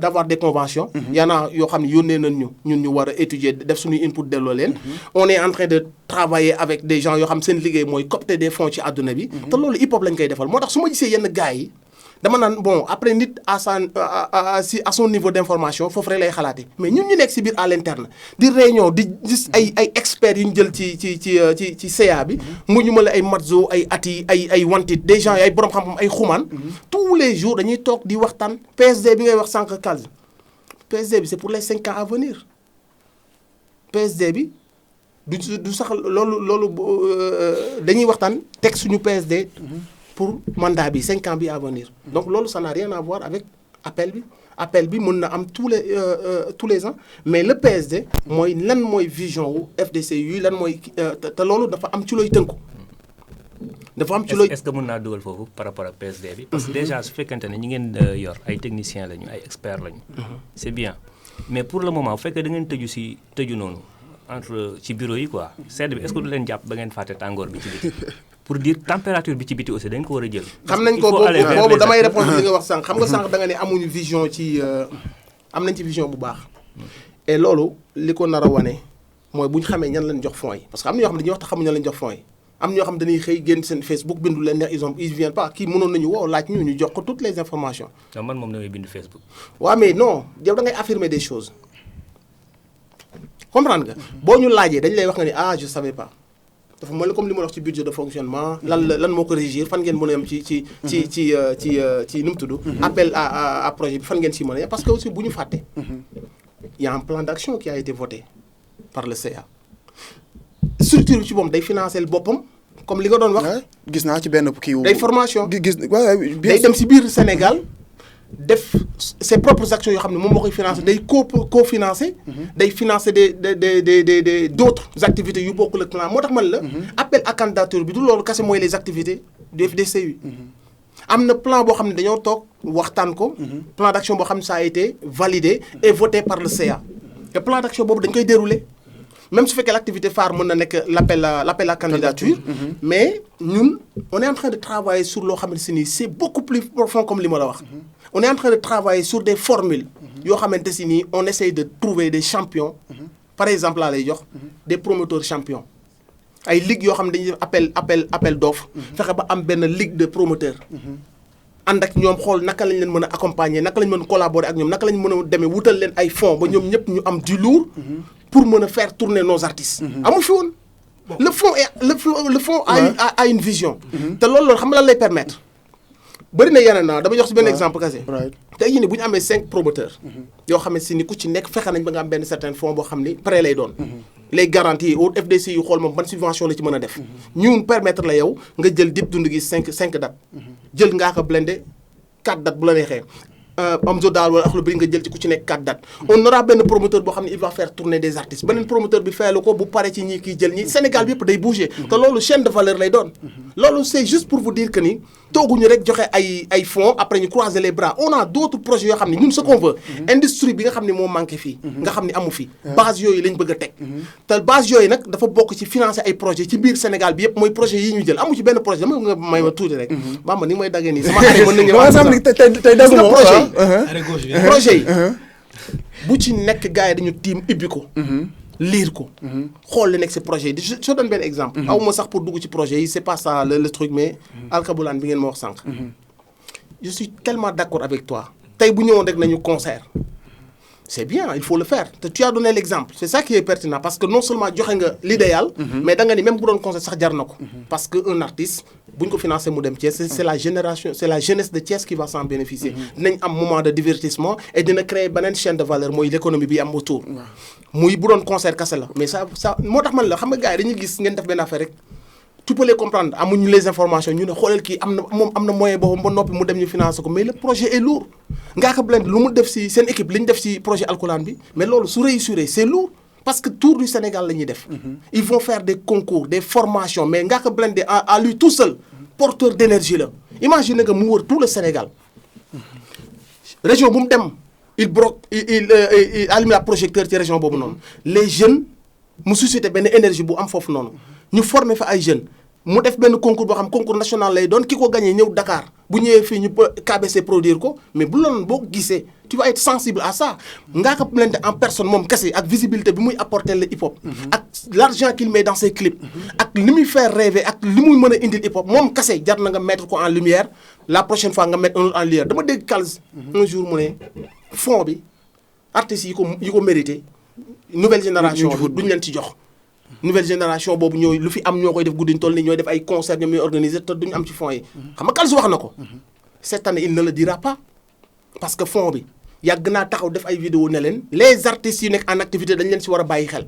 parce que bu hip hop existé ba gouvernement ragal hip hop c'est parce que am na ay jeunes yoo xam ne ñoom ñooy apporter énergie boobu noonu et à chaque fois dañ leen di laisser en rade et il y avait même pas une communication bi ci war ba xam ba tax na dañ ko daan daw ñenn ñi coow yi ci amoon moo tax ñoom ñu gedd ko ñenn ñi dañoo foogoon que ni c'est juste pour les structures mais ñun approche bi ñu def moo tax tey nga mën a am Ngaaka Blindé One Lyrical projet Samba Peuzzi projet Gën Moo projet artistes yi kii di wax yépp la plupart ñu ngi ci ñeneen ñi woon nañ ñu xëy na temps bi moo xatoon ci ñoom moo tax dugaluñu wan nañu sax seen ay projets et d'autres grands yoo de cette nouvelle génération et loolu avancé la bu ñu def il faut ñu rendre à César un peu ce qui appartient à César d'autres structures aussi ñoom ñu ngi fii ça fait 15 ans ñu ngi fii dañuy impacter ci banlieue bi et il y a pas de département qui a été boycotté ou autre lu ñu xool les départements non regarde pas les départements kon région la ñuy xool moo tax Dakar le plus gros des projets Dakar comme parce que Dakar moo ëpp lu muy dugal peut-être bon c'est la capitale moo ëpp nit déjà et puis ñoom ñoo gën a structuré ñoom ñoo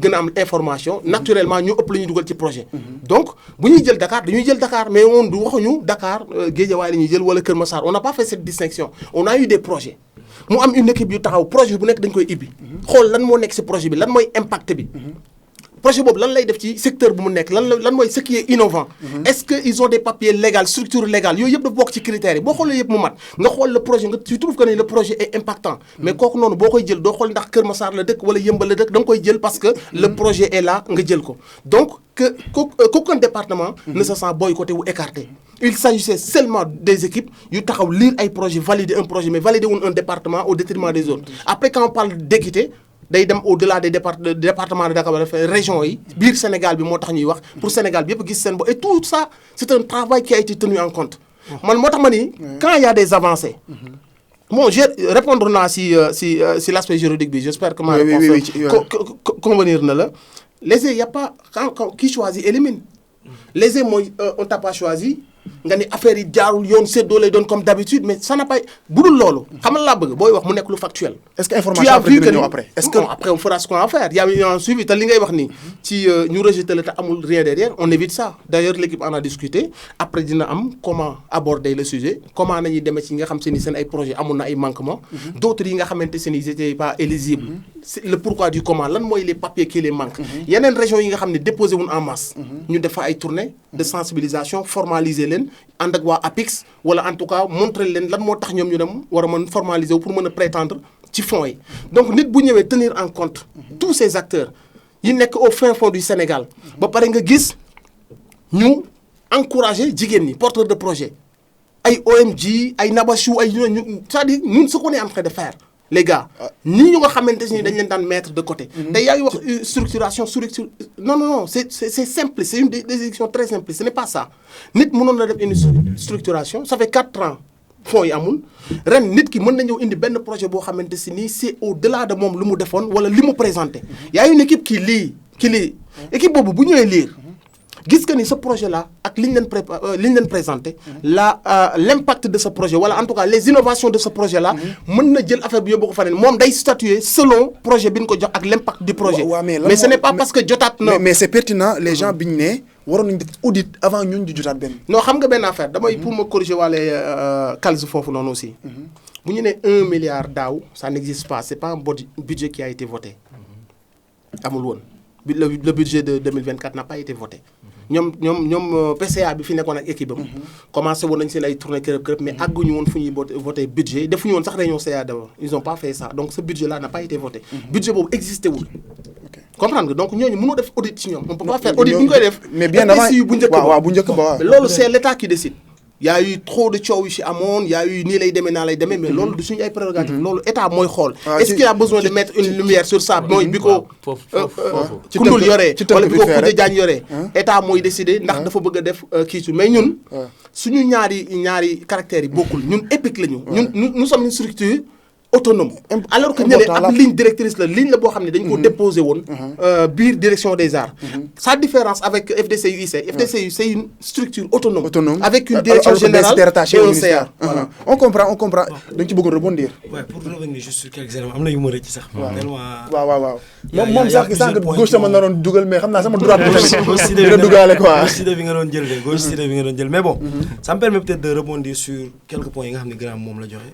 tout à l'heure quand je lui demandé le cadre juridique en amont lire naa ko xool naa ko mais après pour man ça lépp a ngi dépendre après sur les missions qui sont données sur le décret de création. Et c'est pourquoi je voulais insister sur ça parce que xam naa ne c'est un établissement public dina am autonomie. Il y a le CA, il y a la direction et tout. Maintenant il y a des fois dans une décentralisation technique des missions qui sont données à un établissement qui arrive. Et c'est pourquoi j'ai demandé par rapport tey jii ak fonds boobu nga xam ne mu ngi koy wax sànq. parce que si entrée yi il y a peut-être li nga xam ne c'est la subvention étatique mooy 1 milliard bi.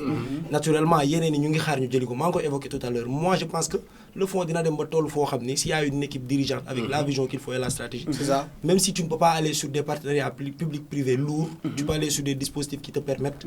maire yee ngi fii. Et tout à l'heure quand je parlais de structuration man dama gëm ni fonds bi warul xaar ay appel à projet pour dem structuration. parce que yaa ngi koy wax sànq am na ay maisons de culture urbaine qu'il faut rénover mais quoi de mieux que d'aller voir avec les collectivités territoriales qui gèrent tey jii le domaine tey jii national ut fa ay zones yoo xam ne mën na la permettre nga tabax parce que par exemple quand tu pars à Thiès su ma jumul ci éco bi ma am parce que wóoruma il loue une maison pour en faire une maison de la culture. pour ma bañ la dagg. Nioro bi ñu financé. pour ñoom ñu àggale am seen MCU.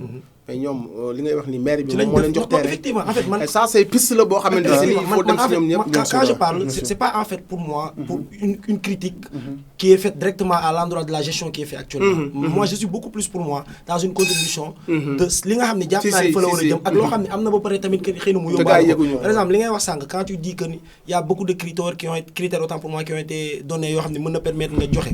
effectivement critères yooyu mën na am mais gis nga même ci critères yooyu grand bi. c'est pas une objectivité totale. fi may waxee objectivité totale c'est pas une critique que j'ai fait. c'est-à-dire moi je peux sentir que j'ai été lésé par rapport ak tel critère. ma teg poser ko sur le débat.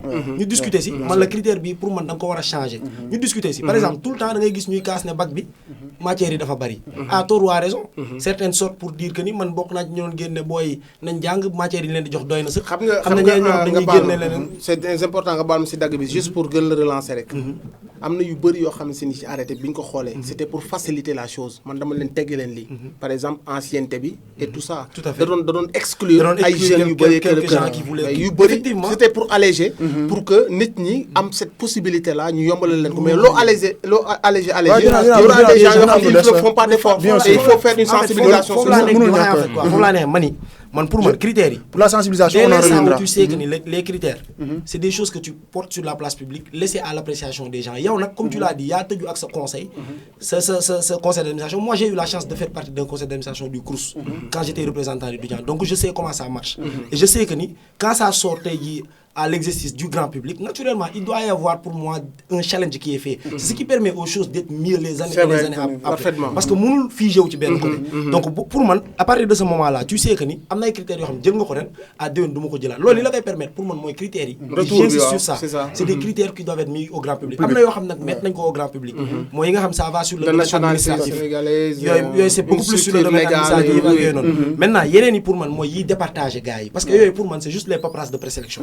Maintenant quand on arrive sur lan moo tax projet bi gën projet bi man dama ko war a sentir et moi pour moi vous devez même travailler plus à aller sur une note explicative qui permet et loolu mooy permettre ki ngay wax noonu après kii casse pour casse pour man kooku day casse mais am na koo xam ni caasul mais dafa xamul la moo tax jëluñ ko kooku dafa war a xam ni bien sûr waaw yam ci xam ne dafa war a xam ba pare jàng maanaam mu gis ni kon de projet bi pour mu mën a dugg ci domaine industrie culturelle ak créative je sais pas wala culture urbaine ci nii laa ko war a orienter dafa war a am impact y a un travail à faire foofu noonu d'ailleurs loolu benn la deuxième bi yaa ngi koy wax sànq mu ngi wax audit man je ne parle pas d'audit moi pour travailler dans des questions de développement ak de projet pour man du audit c'est de l'évaluation le suivi et l'évaluation pour moi gis nga baal ma dagguma on parle d'audit parce que dañuy gis ñoo xamante dañ ne waaw dañoo jël projet bi tax ci soxna fu boobaa dootul évaluation audit lay doon foofu laay ñëwee en fait c'est-à-dire pour moi direction générale bi gis nga dans un projet il y a l'avant il y a le pendant il y a l'après et c'est dans l'après naturellement que quand il faut faire des audits lañ koy def ji mais d'abord c'est pour moi le suivi qu'il faut faire sur le moment et l'évaluation d'abord tout ce qu'on demande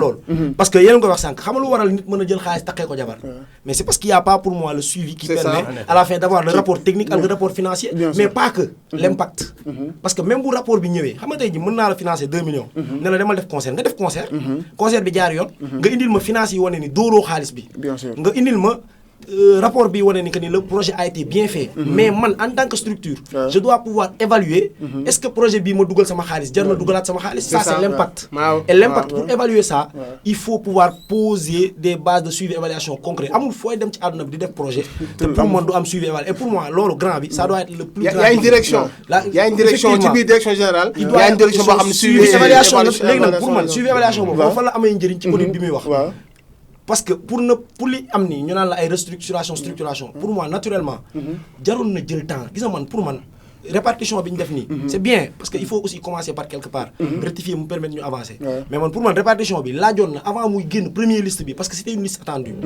ñu def l'évaluation nécessaire de ceux qui même avaient reçu le fonds avant qu'est-ce qu'ils ont fait dessus suivi boobu évaluation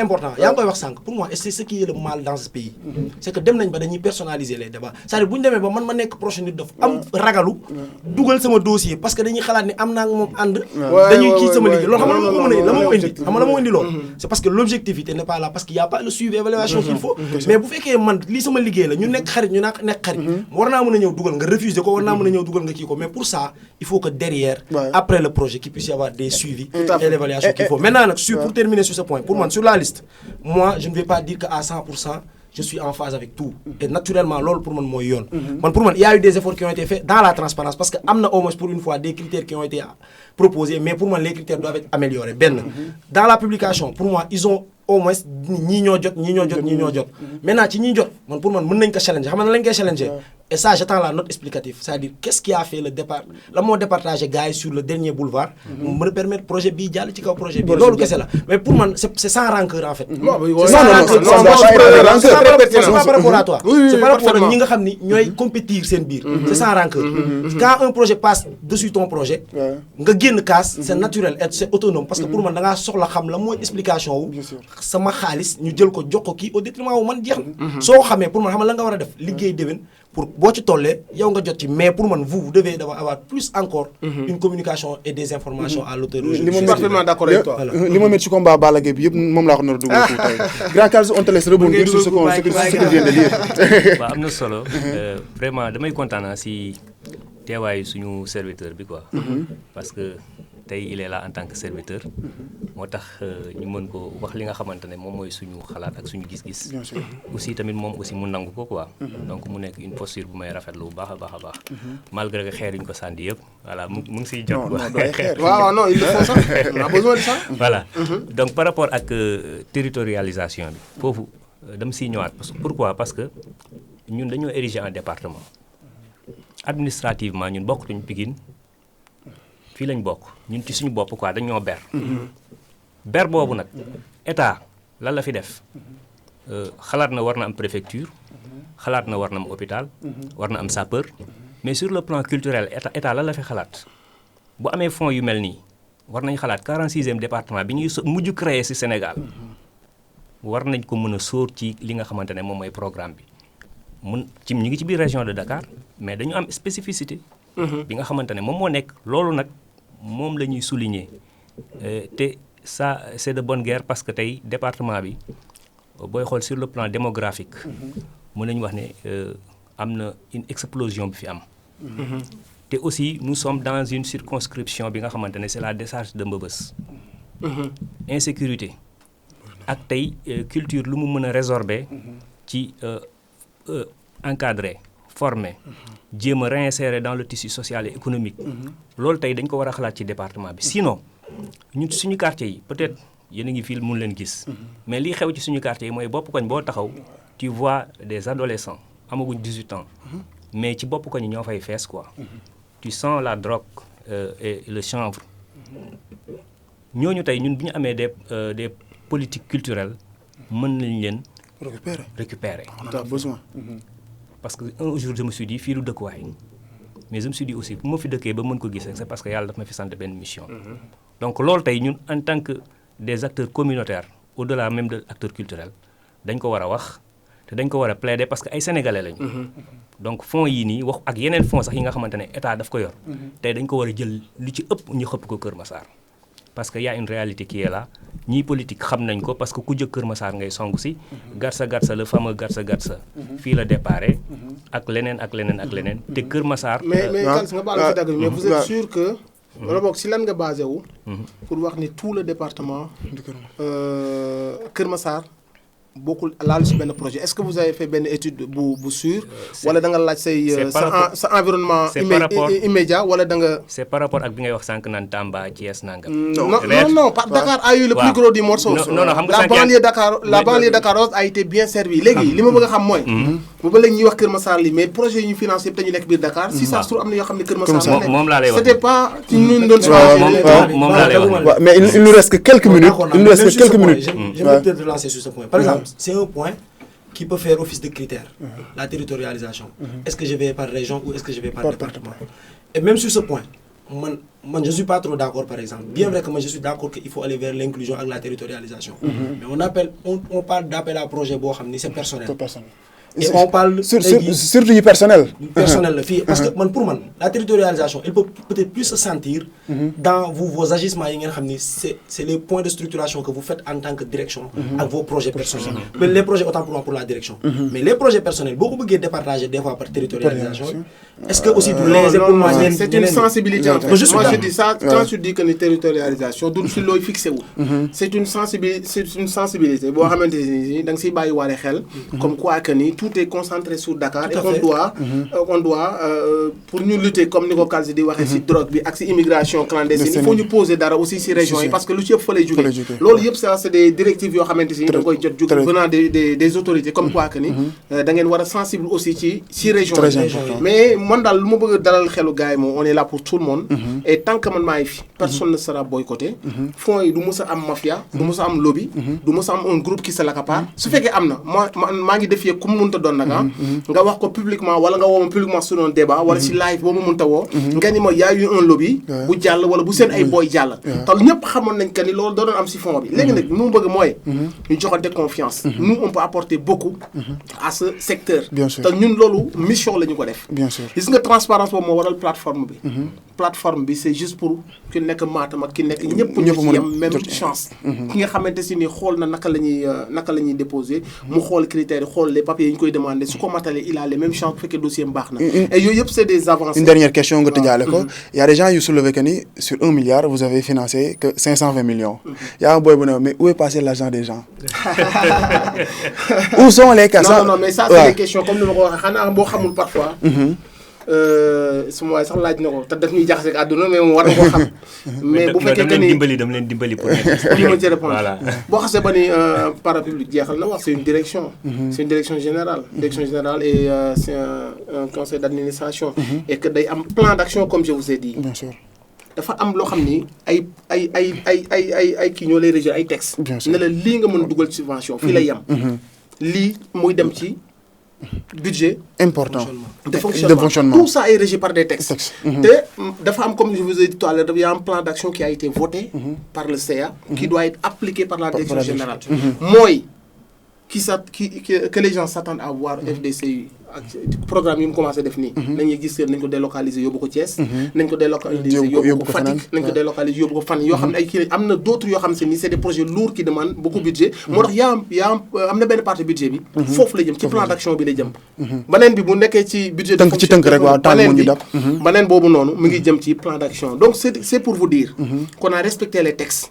textes yi fi ñu yemloo ci wàllu subvention def nañ ko leneen li ci des. FDCI ne s'arrête pas que ci appel. même les non retenus ñoom ñu ngi xaar peut-être bu liggéey ak ñoom y aura un travail bu ci am suivi évaluation bi ngay wax direction bi am nañ une direction boo xam ci loolu kese lay liggéey il faut que gars yi xam aussi on a beau donner de l'argent bu amul suivi ça ne servira à rien du tout et que acteurs yi nga xamante si ni bind nañ seen ay projets ba ñu jël xaalisu contribuable jox leen ko on va les inviter. On va les exhorter. li taxoon ñu bind ko ñu dugal foofu xaalis bi loolu mooy tax au fur et à mesure ñuy gis résultat. bien sûr mais bu fekkee que ni xaalis bi demul fi li tax ñu bind ko. on va tourner en rond et du ñu avancer ñun nag. on va veiller sur ça. te ku ñu xam. xam ne on ne se laissera pas faire ku jël xaalis bi. dinañ la topp ba xam fan nga dugal xaalis bi. bu fekkee ne dugaloo ko fi nga ko war a dugal ñun on ne se laissera pas faire. parce que on a éliminé say morom pour jël la. bu fekkee que ne li la ko joxuñu la ko yow. parce que da ngaa laajal secteur bi nga nekk. donc du pour yow. pour secteur bi ngay représenté pour waa jeunesse bi nekk foofu noonu mën a bénéficier wu ci liñ la jox la. da nga bëgg plus de matériel. ñun jël nañ xaalis sénégalais jox la pour nga am plus de matériel. donc boo accès ci yow. de grâce jël ci plus de matériel. bien sûr da ngay def festival. buñ la ko joxee c'est pour que nga mën a non seulement peut-être fay un artiste de gros calibre. wala nga dox des transports à des petits artistes. wala boog en tout cas nga def une très grande sonorisation. ba nit ñi xam que ni la qualité bi ñu bëgg a offrir les populations ñun participer nañ à ce nga def ko. bien sûr on veillera à ce que xaalisu sénégalais yi dugg fa mu war a dugg ku ko deful nag jël xaalis bi dugal ko ci feneen. y aura des rapports y aura un suivi am na direction boo xam ne si loolu kese lay liggéey. bu fekkee da nga jël xaalis bi dugaloo ko li taxoon nga laaj xaalisu sénégalais yi. leneen lu la ci fekk yow yaa koy teg sa bopp. surtout et on veillera sur ça. surtout que maintenant buuxatuñ la ba ngay def ay live rek tu as la possibilité de surveiller et de pouvoir prendre des décisions. donc c'est bon ñu bàyyi la nga tàggatoo parce que temps bi mu ñuy xoj. équipe technique bi je pense que dañoo waroon ut ay full batterie nga xamante ne dañu def deux parties parce que c'est très intéressant lu ñu nekk développé. waaw waxaguñ la mais je pense que y aura une deuxième partie parce que débat bi neex na je pense que buñ ko seetaanee dinañ bëgg ñu continuer ci waxtaan ci yeneen ñu bàyyi la nga tàggatoo. waaw non damay dalal xelu acteurs yi. damay wax ne xam nañ bu baax fi ñu bëgg a jëm. on a une vision très très large. bëgg nañ jariñ xam nañ li fi ne am ñun fi lañ nekk ci seen milieu bi secteur bi. bien sûr xam nañ diagnostic bi quoi on voit fan lañ lan lañu war a dem jëli. lan lañ war a dem wuti. ce régime qui est là qui nous est favorable loo xam ne bëgg na si jàpp ba jël ñu dañu teg si poste de responsabilité lan lañ mën a am ci ñoom. lan lañ mën a dem wutali secteur bi. jox nañ fexe nañ ba nekk EPIC. ñun EPIC boobu naka lañ ko mën a utiliser pour feesal kees bi. comprendre nga fi waxee. et ñun ci loolu la ñuy liggéey. on a beaucoup d'autres projets yoo xam ne on est en train de travailler ça te projet yooyu. su aboutir mu ëpp doole. financement yi ñu def ci ay appel à projet donc maa ngi dalal xelu gars yi. et puis ce n'est pas parce que ce projet jàllul que il faut vraiment nga dénigrer le travail qui a été fait. Je salue le travail. Le CA Malenu sont déjà très responsables. Muy Xuman Wantit Bayano muy Ati muy tous les membres du CA. ak composants yi si nekk yëpp maa leen nuyu direction générale le travail la rigueur bi si amoon maa ngi koy saluer. di wax gars yi que ne ñun on a veillé à ce que mu am vraiment le sérieux qu'il faut. mu am en tout cas l'équité qu'il faut nous on a veillé sur ça. et que nañu xam que ne résultat bi ñu gis. nekkul résultat par parlo. et buñ la jëlul aussi encourager c'est-à-dire loolu mooy rester digne. am na ñoo xamante si ni ils ont fait des communiqués. am na si ñu may woo am na nga baal ma am na benn waay bu ñu toppoon c'est juste pour dire que bu ñu toppoon communiqué yi. am na benn manager d'artiste bu génn wax qui a été très virulent. xam nga loolu c'est le manager de BMJ. xam nga loolu.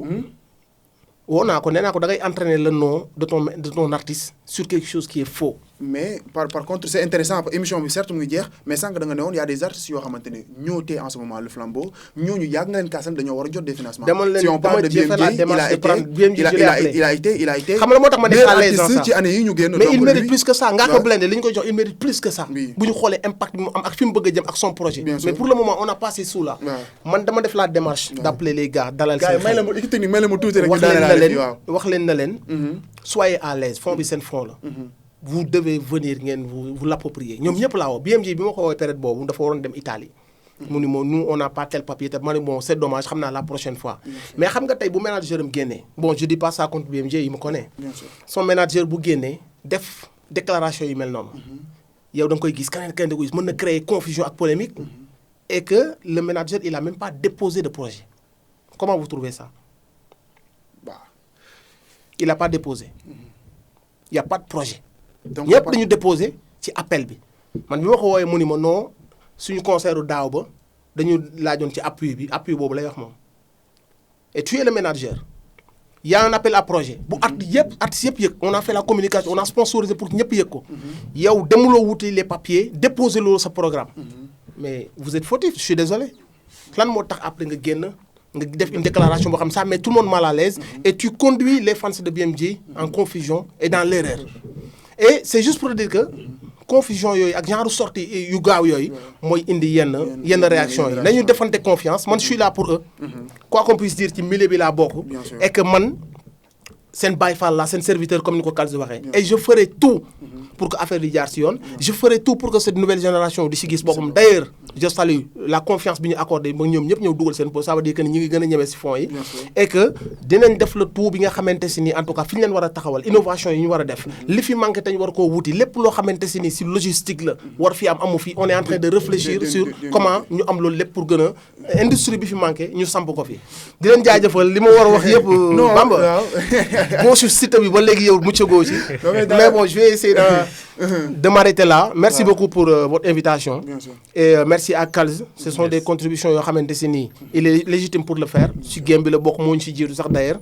Et si aujourd'hui j'aurais apprécié la première démarche mooy mu woo benn membre ci wala man personnellement je lui aurais donné les bonnes informations mais il est assez légitime moom aussi pour s'interroger pour dire pourquoi lii ana 500 millions yi ana 400 ana budget bi bu ko neexee laaj ko et nous on est là pour répondre éclaircir j'espère que on n'a pas donné je sais qu'on n'a pas donné toutes les explications mais on a essayé quand même d'éclairer un peu la lanterne. Bien sûr di la remercier bu baax bah merci c'est un plaisir. grand Kals ñu baale nga tàggatoo c'est vrai que ni li ñu waroon waxtaanee yëpp mujjuñu ko wax finalement parce que temps bi dafa xaw a cëkk mais ñu bàyyi la nga conclure vite fait rek. bon juste di rafetlu cadre bi ngeen créé et puis di leen ñaanal aussi ay ndam ci kanam ñoom aussi en tant que conseil d'administration en tant que direction ñu ngi leen di aussi demander à ce que ñu wàcc sur le terrain tâter le pouls bureau yi sedd yi neex na mais gën leen ñam li gars yi di ñam quoi. Inch'Allah donc loolu ñu ngi leen ciy xaar et voilà merci beaucoup. voilà ñu ngi lay remercier bu baax a baax Babacar. non Babacar dama ko sonal fallait que mu teew tey te xam naa ne lu mu bëggoon développer yëpp amul temps wu développer ko. Babacar ñu bàyyi nga tàggatoo. C'est compréhensible je pense que ak les résultats qui viennent de sortir ligne direction bi ça on a un peu compris quoi pourquoi il fallait laisser plus de temps à Nit Doff donc merci ci cadre bi comme ni nga ko waxee merci à grand Kals si partage yi merci à Nit Doff si partage je pense que c'est important ñuy am genre discussion yi pour muy permettre ñenn ñi di éclairer wu. Après nag man je tiens à le dire pour moi grand bi fenn peut-être laa lay invité de plus. mooy que ni aujourd'hui il faut dépassionner le débat. Après on comprend quoi parce que grand bu gëm affaire yi nga à t'entendre parler dañuy sentir ngay ñëw fi ñun bu ñu amee tey jii fit ba à cet âge ñu ñëw dem tey jii bay toog c'est parce que on a été bercé par le hip-hop muy yéen muy ay Canabasse muy ñeneen ak ñeneen. Donc c'est un honneur bu ñu demee tey jii ba mën a toog di partager un débat ak yéen. Le petit li ñu xam man j'ai l'habitude de le dire moi je me considère comme synthèse de rue et d'école de livre et de circonstances et ça c'est essentiellement pour le rap. Donc bu ñu amee tey jii pour wax rek c'est parce que ñun d'abord am na estime bu ñu leen jox donc quand on participe pour moi à ces genres de débat te pourtant déposé wuñu projet newuñ ci hip-hop bi on est juste peut-être des amateurs qui aiment la musique. C'est parce que dañoo am envie gis loolu réussir. Il y a beaucoup de choses pour moi à faire yéen ngi ci mais bu leen bañ aussi des fois certains critiques yoo xam parce que pour moi des fois comme dans la négativité comme dans la positivité avec la forme ou pas parce que des fois forme bi mën na bañ a ñëw ñëpp yemuñu tempérament. Nit Doff dans sa critique am na forme bu tàng ça ne veut pas dire que ni dafa li muy def dafa bon nga jégal ma terme bi dafa yaradiku wala mais noonu la tempérament moo mel noonu Babacar ci formam mën na nekk quelque beaucoup plus de structuré et de posé donc ñuy bàyyi xel ni des fois c'est juste les formes et que ñu gën a góorgóorlu yàlla may leen ndam parce que bu ngeen amee ndam à la fin de la journée c'est le hip-hop qui gagne quoi. Alors gars yi est-ce que am naa sax temps wu tàggatoo on a parlé de beaucoup de choses ci plateau bi même si bu nekkee am na yoo xamante ni des na il y aura d'autres émissions yoo xamante ne ci dans ce même cadre lay amee peut-être Nit Doff il aura le temps aussi de revenir sur nga xamante ne mooy plateau POV ñu amaat jaaru daje yu mel nii c'était tout pour aujourd'hui on se donne rendez-vous ci beneen POV au revoir.